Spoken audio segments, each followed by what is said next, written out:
Assalamu alaikum. Da fatan kowa yana gida a kawwame cikin ƙoshin lafiya. Wannan annoba da ta baza duniya baki ɗaya, muna addu'a Allah ya yaye mana wannan cuta. Wasu sun ce babu maganinta, gaskiya ba haka ba ne. Mutane sun manta cewa Allah bai saukar da wata cuta ba sai da saukar da maganinta, kaga kenan akwai. Bincike ne har yanzu ba a gano ba. Kafin Allah ya sa a gano, ga rigakafi. Na ɗaya, mu koma ga Allah, mu tuba mu bar abin da muke yi. Na biyu, yawaita karatun Alƙur'ani, addu'o'i, sadaka da azumi. Na uku, ka tsaya inda kake, kada ka ce za ka hijira. Wannan kenan. Sannan sai ɓangaren kula. Na ɗaya, yawan wanke hannu da sabulu. Na biyu, kada ka dinga taɓa hanci, baki ko ido, kai ta taɓa su. Banda wannan. Na uku, sa abin toshe hanci idan za a fita waje.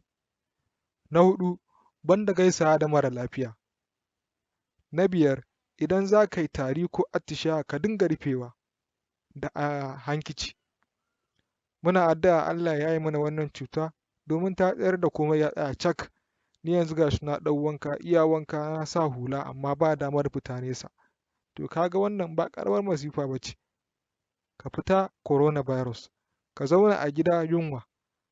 Muna addu'a Allah ya yi mana wannan cuta, ya raba mu da wannan annoba da take damun duniya gabaki ɗaya.